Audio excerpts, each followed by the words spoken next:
본문은 드디어 다윗이 기환을 합니다.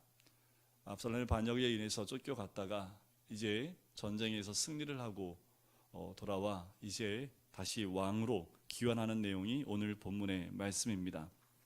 압살롬이 아버지 다윗을 반역하고요, 왕의 자리를 차지했을 때 너무나 슬프게도 많은 이스라엘 사람들 가운데 다윗에게 등을 돌립니다.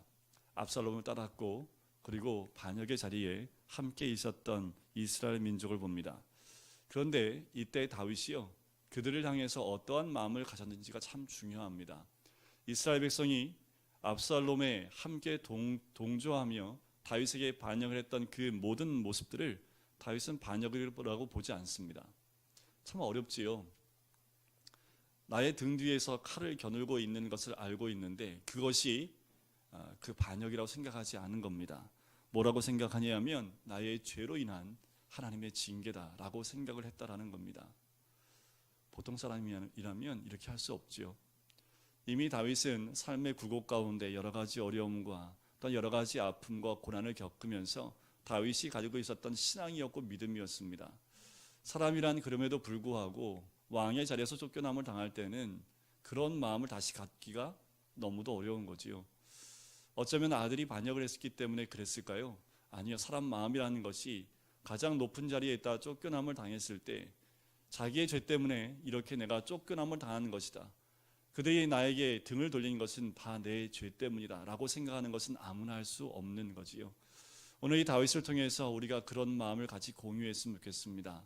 혹여나 우리 삶 가운데 다윗과 같지는 않겠지만 나에게 혹시 배신 때리는 사람이 있습니까? 믿었는데 발등을 찍은 사람이 있습니까?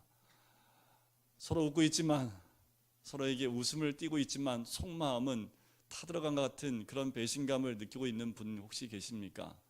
다윗과 같은 마음이 있으면 오늘 가장 중요한 메시지가 하나됨입니다.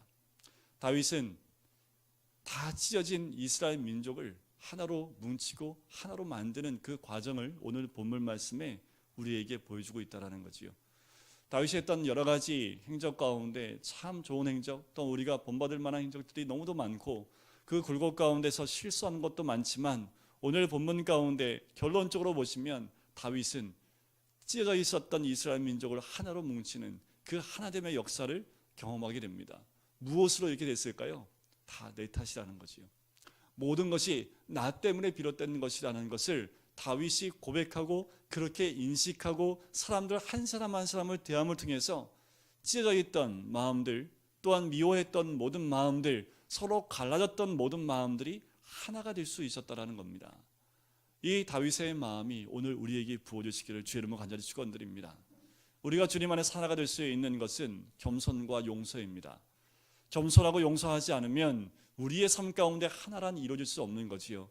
이 겸손함과 용서의 두 단어는 누구를 통해서 우리에게 주어졌습니까? 바로 예수 그리스도를 통해서 우리에게 주어졌지요. 그 겸손함으로 이 땅에 인간의 모습으로 오셨던 예수님, 또한 십자가를 지심으로 우리의 모든 죄를 용서하신 것을 통해서 우리가 주님과 하나 될 수 있는 길을 열어주셨던 그 주님께서 우리에게 부어주신 두 단어입니다. 하지만 다윗은 이미 이 본문의 모습을 통해서 우리에게 하나됨의 귀한 은혜가 무엇인지를 알려주고 있다는 거지요. 다윗을 보면서 이런 느낌이 들어요. 틀리긴 틀리다. 그릇이 참 넓다. 야, 이 그릇을 어떻게 따라갈 수 있을까? 이런 마음이 들기도 합니다. 왜냐하면 보통 이 정도 되면 제일 먼저 우리나라는 뭐 합니까? 청문회예요. 청문회. 항상 우리나라는 뭐가 하나 바뀌면, 정권 바뀌면 뭐부터 해요? 청문회. 그래서 지나간 사람들 다 불러 세워놓고 일단 잘못 따지지요. 그리고 그 죄를 드러내는 사람은 영웅이 됩니다. 그리고 죄가 밝혀진 그 사람은 그냥 감옥으로 가게 되는 거지요. 그렇게 해야지 우리의 마음이 시원해지지요. 그런데 더 문제가 되는 것은 그렇게 하면 피해받은 사람의 마음이 시원할지 모르지만 하나가 될 수 없는 거지요. 계속 분열되고 나눠지는 모습을 우리는 매번 정권이 바뀔 때마다 경험을 하게 됩니다. 하지만 다윗은 청문회를 열지 않아요. 다윗은 청문회 열 필요도 없지요. 그냥 골라내기만 합니다. 너 일로 와. 너 손가락질만 하면 이미 다윗에게 등을 돌렸던 사람들이 우수수 떨어질 수밖에 없습니다. 그런데 오늘 본문에 보면 다윗은 단 한 명도 골라내지 않습니다. 그들이 죄에 있다라고 그 죄를 고백하며 나오는 모든 사람들에게 그것은 너의 죄가 아니다라고까지 이야기를 한다라는 거지요. 결국 다윗의 그 넓은 그릇과 마음 때문에 나눠졌던 모든 마음들, 서로 칼을 겨눴던 그 전쟁터에서 서로 싸우고 죽였던 관계가 다윗의 그 그릇 안에서 다시 하나가 되는 것을 경험하게 됩니다. 용서해야지요. 왜 우리에게 마음이 아픈 환경이 왔을까요? 누구 때문에요? 다 나 탓이지요. 내 죄 때문에. 과거에 어떤 분이 이 말씀으로 인해서 다 내 탓이요, 이거를 차에도 붙이고 다니고, 참 그걸 먼저 했어야 되는데, 우리 교회에서 기독교에서 먼저 했어야 될 단어라는 생각이 들어요. 모든 문제의 해결점은 나에게 있다는 것. 우리가 모두 용서할 수 있으면 어떠한 죄도 다시 용서받고 하나가 될 수 있습니다. 하지만 죄를 들춰내면 그 죄로 인해서 또 마음이 상하게 되고 또 싸우게 되고 나눠지게 되는 거지요. 하지만 다윗은 용서하는 넓은 마음이 있었지만 교만하지 않았습니다. 다시 왕 위에 올라가서도 겸손하게 있었던 다윗의 모습을 보게 되는 거지요. 자기를 욕했던 시므이도 용서하고요, 압살롬을 떠났던 모든 사람을 용서하면서 그들을 불러내어 하나가 되게 했던 다윗의 모습을 보게 됩니다. 그런데 그런 와중에도요, 오늘 본문 말씀에 보면 다윗이 몇 가지 실수하는 장면이 나옵니다. 처음부터 그 장면이 나오지요. 저번 주에 보았던 말씀의 맨 후미부터 등장을 해요. 지금 전쟁에서 승리했다는 소식을 듣잖아요, 그죠? 전쟁에 났던 사람들이 돌아와서요, 승리의 기쁨의 환원성을 치면서 돌아옵니다. 왜요? 전쟁에 승리했으니까요. 대적을 죽이고 승리했으니까. 전쟁에 나던 사람들은 그 승리의 기쁨에 도취되어 돌아오는데, 그 승리를 함께 나눠야 될 왕이 지금 뭐 하고 있어요? 울고 있어요. 그래서 오늘 본 말씀에 보면 사람들이 승리로 기뻐하다 어떻게 합니까? 부끄러워하지요. 얼굴이 뜨뜻해지는 거예요. 우리가 전쟁에 나가서 분명히 이겼는데 다윗 왕이 어떻게 하고 있어요? 그 적의 수장이었던 그 수장의 이름을 부르면서 내가 죽었어야 되는데 하면서 그 이름을 불러가며 슬피 울고 있는 다윗의 모습이 나오는 거지요. 아마도 다윗은 이랬던 것 같아요. 죽이지 말고 살아와서 좀 곤장 몇 대 때리고 정신 차리게 해서 다시 왕자의 그 위치에 다시 세고 싶었던 마음이 아니었을까. 아마도 부모의 마음은 다 동일하지 않을까라는 생각이 들어요. 그 마음이 너무 크다 보니까 그 아들의 죽음의 소리에 승리하고 전쟁에 나와서 싸워서 이기고 돌아온 그 사람들을 생각하지 못하고 슬픔 가운데 잠겨있는 이의 모습을 봐요. 그 전쟁에서 수고한 사람들을 어떻게 해야 됩니까? 위로해주고 승리를 다독여주고 다친 사람들을 돌아보면서 그 승리를 함께 나누고 그 사람들을 격려했어야 될 그 왕이 지금 그들을 돌아보지 못하고 자기 아들의 죽음에 대한 슬픔만을 토로하고 있는 장면이 오늘 첫 번째 나오는 장면입니다. 1절부터 3절 말씀에 보면 3절 말씀 한번 보실까요? 그날에 백성들이 싸움에 쫓겨. 왜 싸움에 쫓겨갑니까? 싸움에서 승리하고 돌아왔는데 오히려 승리하고 돌아온 백성들이 어떻게 해요? 부끄러워서 도망가는 것이 돌아가 버렸다라는 거지요. 이게 어찌된 일입니까? 누구 때문에 싸웠습니까? 무엇을 위해 싸웠습니까? 기쁘고 즐거움을 함께 나눠야 될 이 사람들이 오히려 부끄러워하고 있는 이 장면입니다. 다윗은 아들의 죽음에 대하여 너무나 심하게 슬퍼합니다. 오직 사랑하는 아들이 죽었다는 한 가지 사실에 빠져서요, 이 아들이 어떻게 해서 죽게 되었고 얼마나 많은 사람들이 이 아들의 죄로 인해서 고통받고 나라를 지키기 위해서 얼마나 많은 사람들이 죽어갔는지에 대해서 돌아보지 않은 왕의 모습입니다. 아버지이기 전에 다윗은 왕이었는데 오늘 이 모습에는 무슨 모습밖에 안 나와요? 아버지의 모습만 나와 있다라는 겁니다. 이것은 이스라엘 왕으로서 바른 처신이 아니었지요. 물론 다윗은 자기 아들이 죽었으니까 슬퍼할 수 있습니다. 그러나 왕이지요. 공인입니다. 하나님 나라 관점에서 이 문제를 바라봐야 되는데 다윗은 아버지의 심정으로만 이 사건을 대하고 있는 거지요. 오히려 압살롬을 대신하여 백성들에게 사과를 하는 것이 더 옳은 거 아닙니까? 아들이 죽었지만 그 아들 때문에 고생한 그 백성들을 향해서 내 아들 때문에 너무 고생이 많았습니다. 내 아들 때문에 당신들의 생명이 위태로운 것까지 갔기 때문에 그것이 다 내 죄입니다 라고 돌아온 그 사람들을 위로하고 오히려 사죄했다면 돌아온 사람들이 마음의 위로가 되지 않았을까요? 이렇게 백성들에게 말했다면 어땠을까요? 제 아들이 반역을 하는 바람에 여러분들이 얼마나 많은 고통을 겪었으며 얼마나 많은 고생을 하게 되었습니까? 물론 저는 개인적으로 아들을 잃은 큰 슬픔이 있습니다. 그러나 여러분들이 믿음으로 이스라엘을 도로 찾아주셔서 감사를 드립니다. 우리 이스라엘은 너무나도 소중한 하나님 나라입니다.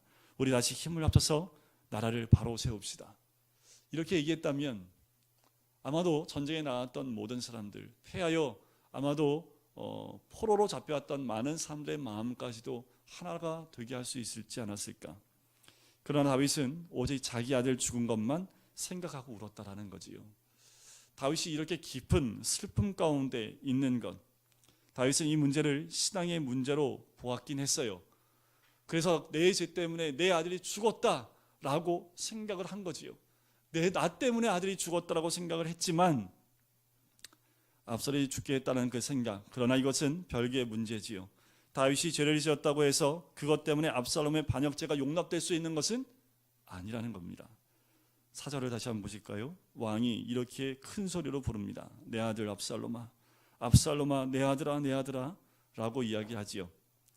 다윗은 시간이 갈수록 이스라엘의 왕이 해야 할 일을 잊어버리고 있습니다. 오직 자신의 자식이 잃은 슬픔에만 더 깊이 빠져 있는 거지요.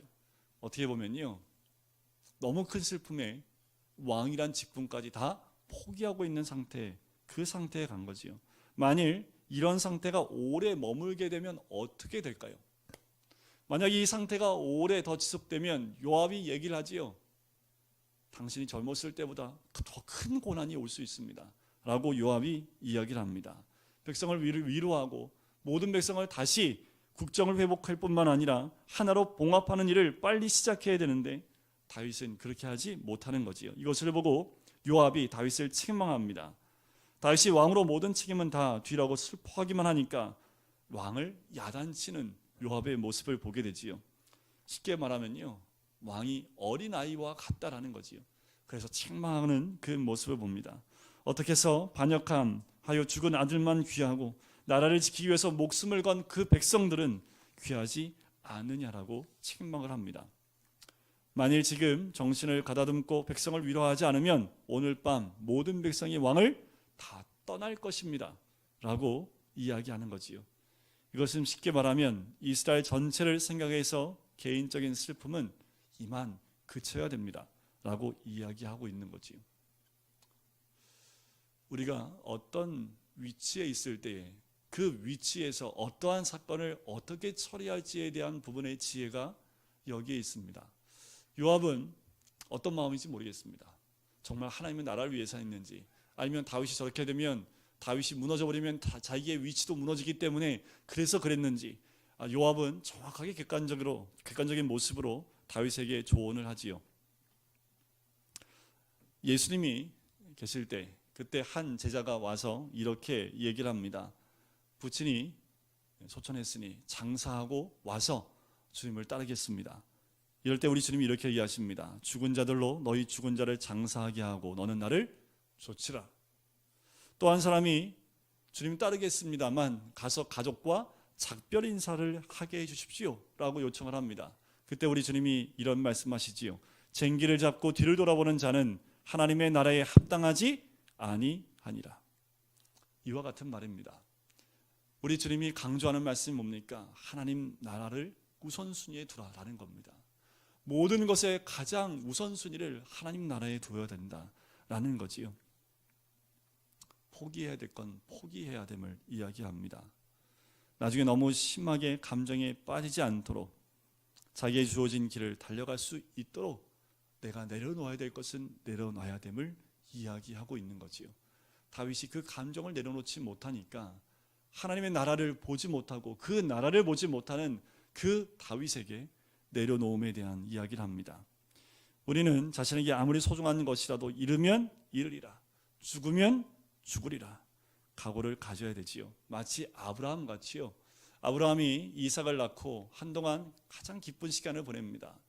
자, 성경에 보면 21장, 창세기 21장에서 아브라함이 이삭을 낳습니다. 그런데 바로 다음 장 22장에 모리아 산으로 이삭을 드리러 가요. 그런데 21장과 22장 사이에 몇 년이 흐른 줄 아십니까? 21장에서는 젖대는 순간 끝나요. 그런데 22장에 딱 넘어가면 다 큰 사람이 되어 등장을 합니다.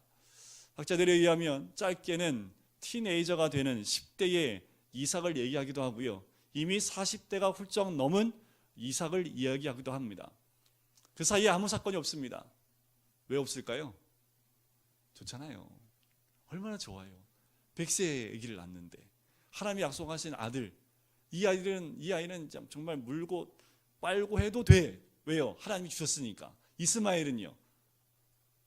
아니니까 쫓아내라고 하시고, 그러니까 이스마엘도 그렇게 하고 싶은데 못하게 하시는 거죠. 그런데 어떻게 이삭은 하나님이 허락하셨잖아요. 그죠? 하나님이 주셨으니까.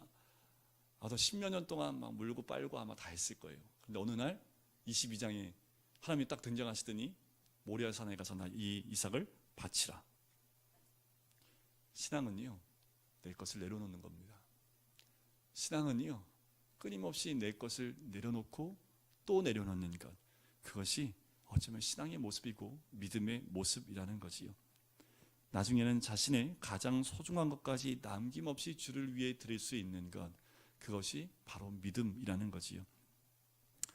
다윗은요, 이제 아들의 죽음을 가슴에 묻고 나라를 수습해야 했습니다. 요압의 책망에 다윗 정신이 바짝 들었던 거지요. 여러분들 칼빈, 종교개혁자 칼빈은 참 우리의 기독교 강요로 가장 유명하고, 또 우리 합동 특별히 예수교 장로회 가운데 큰 교리를 만들었던 분이 칼빈입니다. 이 칼빈이 하루는 친구의 연설문을 써준 죄로 도망을 쳐서요, 제네바에 들리게 됩니다. 그런데 칼빈은 원래 제네바에 머물렀던 것이 아니라요, 스트라스부르라는 곳으로 가려고 했습니다. 왜냐하면 그곳에 가서 공부를 더 하길 원했던 거지요. 그런데 제네바에 종교개혁을 했던 파렐이라는 사람이 이 기독교 강요에 잦아있던 칼빈에게 왔습니다. 그리고 그를 붙들기 위해 찾았어요. 그랬더니 칼빈이 이런 얘기를 합니다. 나는 제네바에 머물려고 한 것이 아니라 스트라스부르로 가야 합니다 라고 얘기하니까 파렐이 그냥 가면 하나님이 당신을 저주할 겁니다. 대단하지 않습니까? 당신이 이곳을 떠나서 그냥 가버리면 당신은 하나님께 저주받을 것입니다 라고 얘기를 했대요. 그때 칼빈은 번개 치는 것 같은 느낌을 받았다고 합니다. 그리고 제네바에 머물게 됐다는 일화가 있습니다.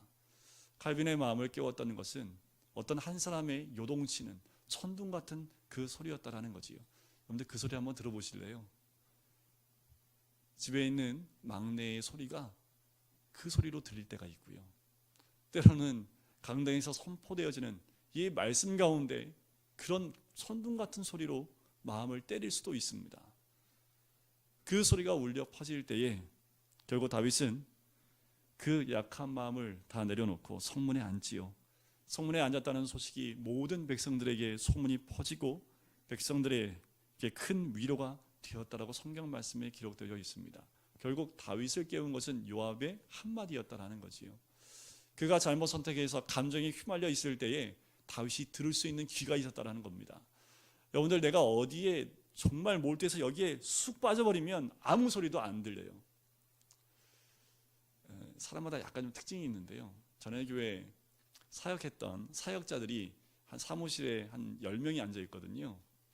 근데 이제 저는 선임이었기 때문에 제 귀는 다 열려 있습니다. 문을 열고 누가 들어오면 누가 들어온지 다 알아요. 저는 이게 항상 이게 안테나가 서 있거든요. 선임이다 보니까 문이 두 개인데 이쪽으로 온 사람, 이쪽에서 온 사람, 저쪽에서 들어온 사람이 왜 들어왔는지를 제가 머릿속에서 이미 귀로 다 듣고 파악이 되는데요. 옆에 앉았던 그 사역자는요, 옆에서 얘기했는데도 못 들어요. 뭐라고 하는지 잘 못 들었대요. 그러니까 이분은 특징이 뭐냐면 자기가 하는 일에 몰두하면 전혀 소리가 안 들리는 사람. 이게 난 참, 바로 옆에서 얘기했는데, 옆에서 큰 소리를 얘기하고 갔는데 다 들었는데 이 사람만 못 들었대요. 이건 환장하는 거죠, 진짜. 자기는 그 소리를 못 들었다는, 분명히 거기 있었는데 제가 봐서 아는데, 근데 자기만 못 들었대요. 그거 아마. 이거 어떻게 해요? 선임이니까 그냥 참고 또 가긴 했는데, 사람이 그럴 수도 있구나. 어디에 몰두하게 되면 자기가 몰두하는 것 외에 다른 소리를 못 들을 수도 있더라고요. 그런데 때로는 그 못 듣는 소리, 그 소리 때문에 하나님의 음성을 못 들을 수도 있다는 겁니다. 그래서 소리는 조금 열어놓으셔야 돼요. 아무리 집중해도 뭔가 소리를 들을 수 있는 마음의 여유나 마음의 넓이나 어떠한 하나님의 음성을 들을 수 있는 무슨 소리가 들리더라도 조금이라도 주의 음성을 들을 수 있는 귀가 열려 있어야 됩니다. 아무리 귀 닫고 있으면 안 돼요. 네? 어거스틴도 그렇고요. 신앙의 많은 선배들을 보면 하나님이 정말 비천한 사람의 어떠한 아주 작은 사건으로 하나님의 음성을 들려주셨어요. 그를 깨우는 모습을 보게 되는 거지요. 웨이크업 하셔야 됩니다. 여러분들, 언제 하나님이 우리에게 정말 속삭이는 음성을 주시는데 그것이 천둥같이 내 마음을 때려서 깨울 수가 있습니다. 안 일어나시면 안 돼요. 그때 깨어나서 이 다윗은 어떻게 합니까? 그 감정을 추스리고요, 내려놓습니다. 그리고 나라를 보기 시작하고 하나님이 세우신 그 나라를 바라보기 시작했다라는 거지요. 자, 이제 백성들 한번 볼까요? 다윗이 이제 왕으로 다시 복귀를 해야 되는데 난리가 났습니다. 왜 난리가 났는지 아세요? 압살롬 편에 붙었던, 이렇게 탁 붙어 있었던 그 백성들이 난리가 난 겁니다. 압살롬이 이미 죽었어요. 근데 왕으로 누군가 와야 돼요. 왕이 안 올 수 없잖아요. 그러니까 누구를 모셔와야 돼요? 다윗을 모시고 와야 되는데 큰일 난 거지요. 어떻게 해요? 왕 죽었다 이거지요. 안 모실 수도 없고, 모시자니 너무 큰 죄를 졌고, 그래서 이들이 모여서 회의를 합니다. 이제 9절부터 11절에 보면 그 회의한 내용이 나와요. 이스라엘 모든 지파 백성들이 변론하여 이르되, 왕이 우리를 원수의 손에서 구원하여 내셨고 또 우리를 블레셋 사람들의 손에서 구원하셨으나 이제 압살롬을 피하여 그 땅에서 나가셨고 우리가 기름을 부어 우리를 다스리게 한 압살롬은 싸움에서 죽었거늘 이제 너희가 어찌하여 왕을 도로 모셔올 일에 잠잠하고 있느냐 하니라. 그거 뭐라고 얘기하는 거예요? 야, 빨리 모셔와. 오시기 전에 먼저 모셔와야 돼. 그래야지 용서를 좀 더 빨리 받을 수 있지. 그렇겠죠, 그지요? 그러니까 지금 이스라엘 백성들이 그렇게 얘기를 하고요. 또 하나가 유다 족속입니다. 지금 다윗이 어디에서 맨 처음 왕으로 세워집니까? 유다 지파잖아요, 그죠? 그러니까 유다 지파도 자기 다윗인데 지금 반역의 자리에 섰다는 거지요. 그러니까 유다 족속도 지금 굉장히 깨름직한 거예요. 끝까지 다윗을 등을 질 수는 없는데 자기들 한 짓이 있으니까 여기도 머뭇거리고 있습니다. 그때 다윗이요, 두 제사장을 보내요. 그리고 유다를 책망을 합니다. 그리고 또 어떤 사건이 있냐면 압살롬에 붙었던 아마사를 유다의 군장으로, 그러니까 군장으로 다시 복직을 시켜요. 그러니까 유다 족속이 딱 보면서 다윗이 우리에게 마음이 열려 있구나. 그래서 유다 지파가 다윗을 왕으로 모셔옵니다. 그러니까 이스라엘하고 다윗이 여기서 분쟁이 나는 거예요. 우리가 먼저 모셔오려고 했는데 유다가 선수를 친 거지요. 먼저 얘기는 이스라엘 지파가 먼저 했는데 지금 유다 지파가 나중에 먼저 순서를 뒤바꿔 버리는 거예요. 그래서 이스라엘 지파가 뭐라고 하냐면, 야, 우리는 10지파고 너는 한 지파인데 어떻게 니네가 먼저 모셔가냐? 우리가 더 숫자가 많은데 우리가 모셔와야지. 이것 때문에 문제가 생기는데 여기서 이거는 회복되지 못할 큰 갭이 하나 생깁니다. 나중에 여러분들 보시면 어떤 사건이 터지냐면 솔로몬 왕 이후에 나라가 분리가 되지요. 북이스라엘과 남유다로 분리되는데 그때 솔로몬의 아들이었던 르호보암의 잘못된 판단으로 나라가 반으로 쪼개지는데 반이 아닙니다. 엄밀히 말하면 위에 10지파하고 밑에 2개의 지파로 나눠져요. 그 골이 어디서부터 시작했냐면 여기서 시작되는 거예요. 이때 왕으로 모셔드릴 때 다윗이 조금 먼저 챙겨야 될 건다. 유다는 내 고륙 지친이니까 만약에 이스라엘을 먼저 챙겼다면 이런 분열이 좀 덜했을 텐데 먼저 유다를 선택해 들어오게 됨을 통해서 이 두 지파와 나머지 10지파가 끝까지 이 강이 크게 벌어지게 됩니다.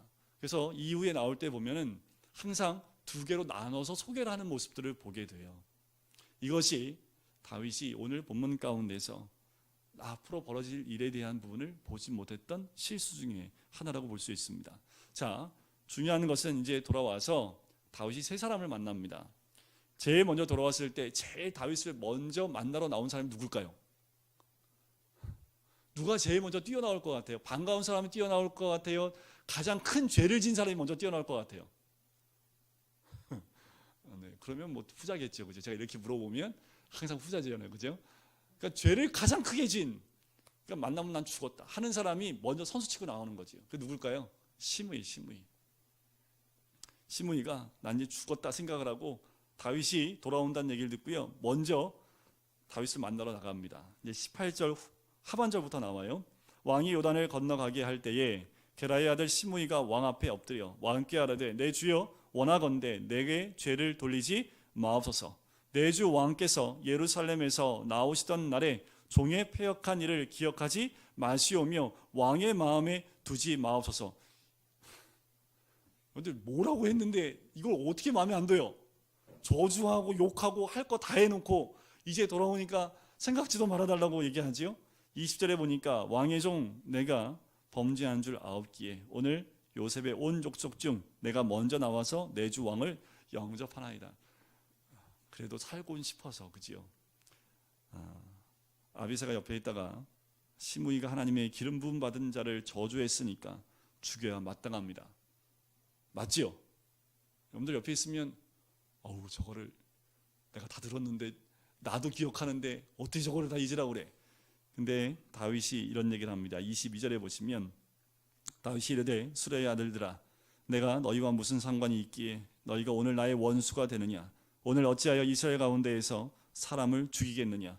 내가 오늘 이스라엘의 왕이 된 것을 내가 알지 못하리요 하고 왕이 시므에게 이르되 내가 죽지 아니하려 하고 그에게 맹세하니라. 다윗 답지요. 그죠? 어떻게 이렇게 할 수 있을까? 시므이가 욕을 했을 때 다윗이 뭐라고 했는지 기억나십니까? 지금 만약에 다윗이 흥분해서 저놈 죽여라 라고 할 사람이면 이미 그때 죽였습니다. 그때 뭐라고 했습니까? 하나님이 시므이의 저 욕을 듣고 나를 불쌍히 여길까? 어쩌면 저가 하는 말이 하나님이 나로 하여금 듣게 하는 음성일 수 있다 라고 그 소리를 다 들어요. 다윗이 사람들로 하여금 낫더라, 저가 하는 말이 하나님이 한 말일 수 있다, 그 저주의 말을 내가 다 들어야 된다면 내가 듣겠다 했던 사람이 다윗입니다.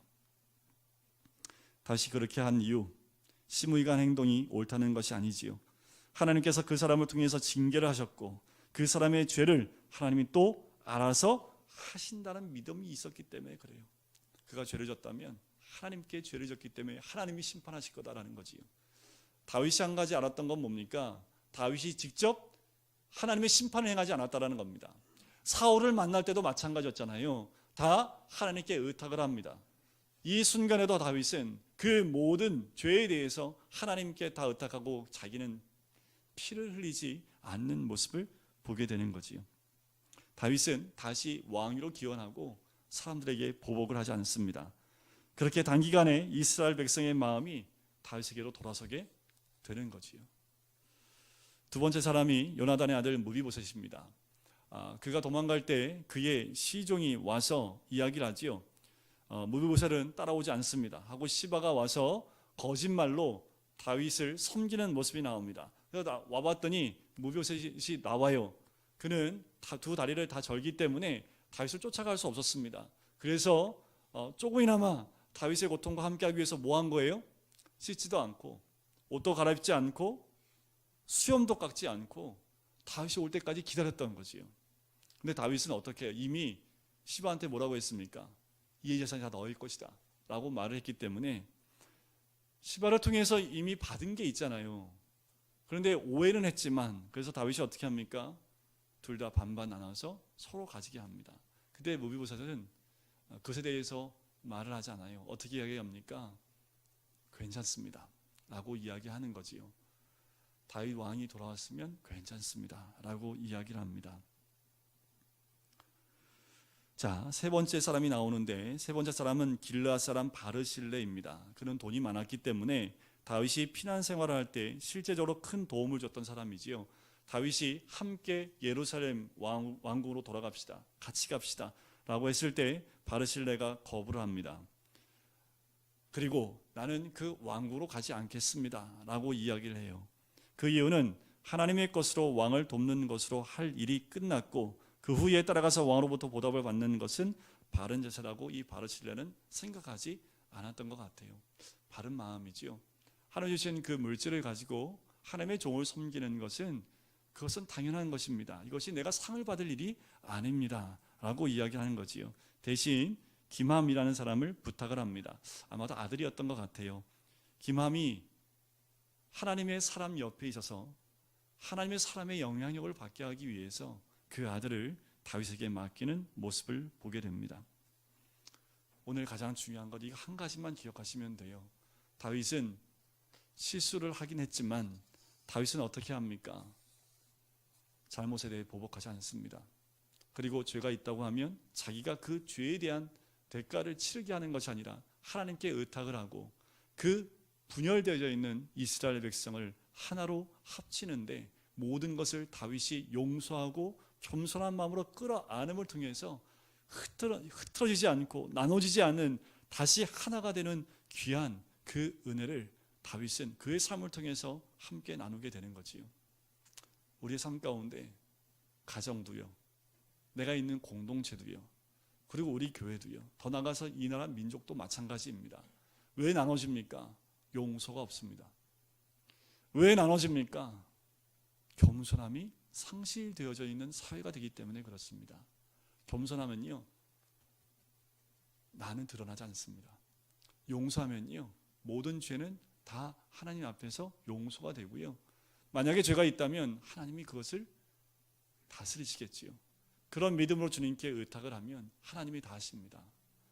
우리가 하는 것이 아니라 하나님이 하실 수 있도록 하나님께 올려드리는 자세, 그래야지 우리의 그릇도 얼만큼 늘어날 수 있을까요?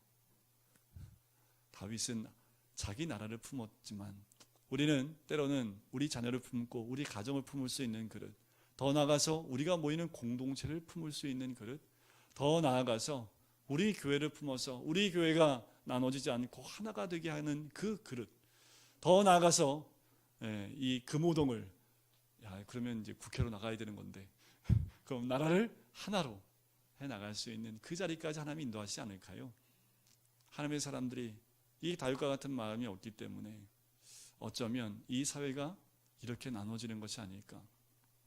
오히려 교회 하나가 교회 안이 분열되어지고 교회가 분열되어지는 이 현실의 모습을 바라보는 것이 아닐까라는 생각이 듭니다.